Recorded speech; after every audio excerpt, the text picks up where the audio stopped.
You open a VA decision and see two diagnoses involving the same body area. Maybe both records mention pain. Maybe one discusses limited movement, while another mentions numbness or weakness. So you think, naturally, two diagnoses should mean two separate ratings. Then the decision says the symptoms overlap. What exactly does that mean? And did VA count the same impairment twice? That is the question we are taking on today. The short version is this. Do not begin with how many diagnoses appear on the page. Begin with what each condition does. Then ask whether the decision counted the same functional loss once or twice. Welcome to the Veteran Benefits Reset Podcast, where we help veterans and their families better understand the VA disability benefits process, one step at a time. I am Cameron Burrell, a U.S. Army veteran and founder of VetBiz Media. Veteran to veteran, I understand why the diagnosis list feels like the obvious place to start. It is concrete. It is printed right there. But diagnoses are labels. VA evaluation also looks at the impairment those conditions produce and the criteria used to evaluate it. That is where pyramiding enters the conversation. In plain language, VA pyramiding is the general principle against compensating the same manifestation twice. A manifestation is the way a condition shows up in a person's functioning. It might be pain, reduced motion, weakness, numbness, instability, or difficulty standing, walking, lifting, or completing another activity. A diagnosis is different. It is a medical label for a condition. A symptom is what the person experiences. Functional impact is what that problem makes harder to do. Those ideas can connect, but they are not interchangeable. One veteran may have several diagnoses in the same region, yet the evidence may describe one overlapping limitation. Another veteran may have a joint problem and a distinct neurological problem with different effects on movement and sensation. The diagnoses names alone do not settle the issue. The evidence, the applicable criteria, and the reasoning in the decision all matter. This episode is general education. It is not legal advice, medical advice, or individualized claims advice, and it cannot tell you what should happen in your case. Use it to become more informed and better organized, then verify current information through official VA resources. Here is a hypothetical example. Imagine a veteran has a diagnosed knee condition. The records describe pain while walking, reduced bending, and difficulty using stairs. If all three descriptions reflect the same knee impairment, the decision may evaluate them together under the applicable criteria. The important question is not how many symptoms can I count.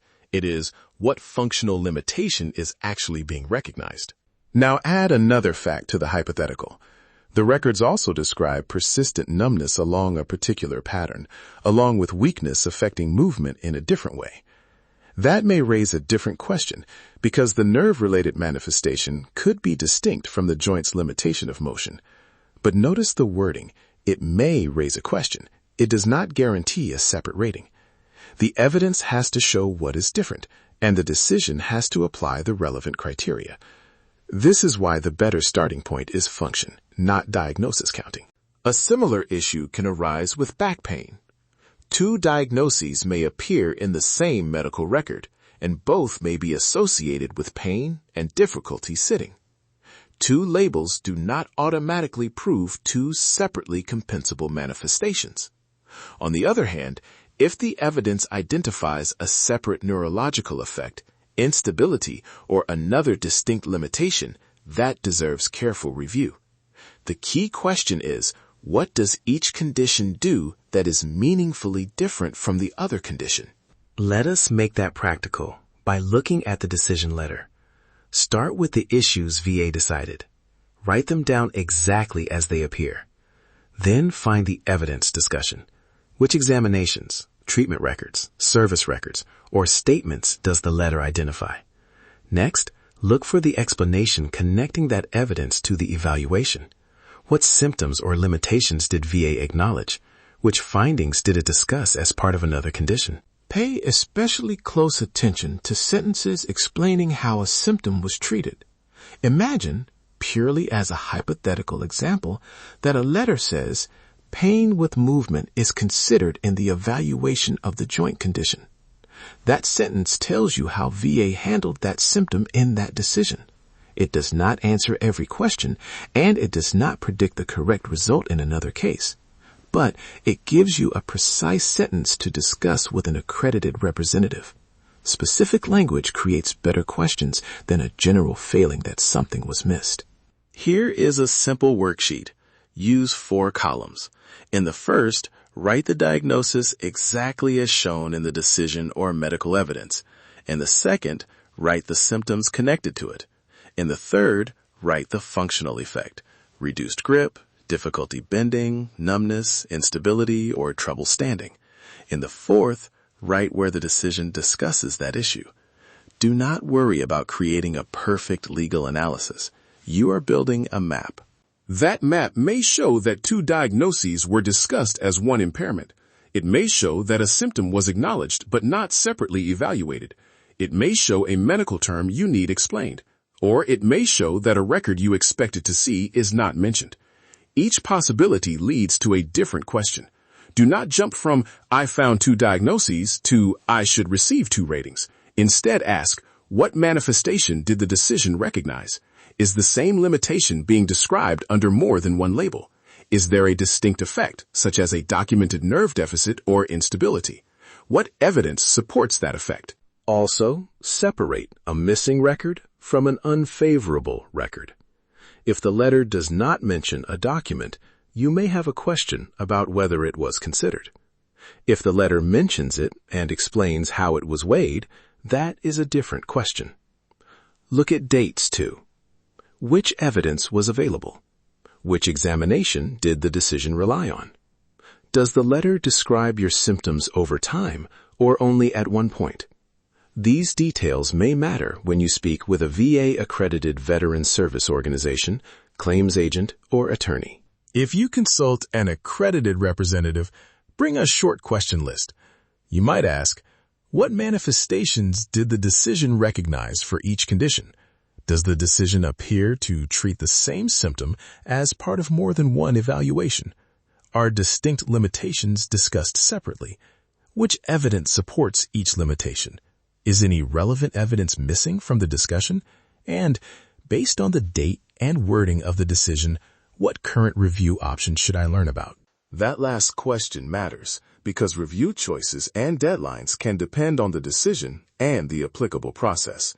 Do not rely on an old article, a social media post, or a podcast for a deadline. Verify current information through official VA resources and get case-specific guidance from an accredited professional. Protect your private information too. Organize your records, but do not post medical documents, claim numbers, or personal details in public comments. So here is the takeaway.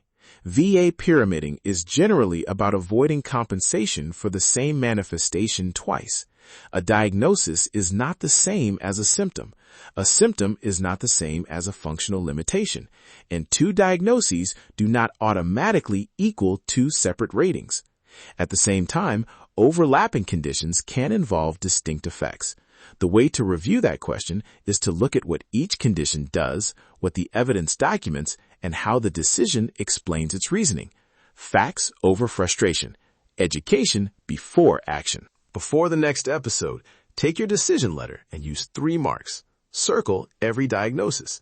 Underline every functional limitation. Put a question mark beside any symptom you cannot tell how VA treated. Then compare that marked up letter with the records identified in the decision and bring the 1-page review to an accredited representative. 1 step, 1 record, 1 mission. Thanks for listening to the Veteran Benefits Reset podcast. If this episode helped you understand VA pyramiding, follow the podcast, leave a review, and share it with another veteran, family member, or caregiver who could benefit. Download the free 7-step Veteran Benefits Reset Guide at vetbizmedia.com/veteran7. It can help you organize military, medical, employment, and VA records before taking action. Remember, this podcast is an independent educational resource, not legal or medical advice. Verify current information through official VA resources and consult a VA-accredited VSO, claims agent, or attorney when appropriate. Your service did not expire. Your story is still worth reviewing. Take the next responsible step.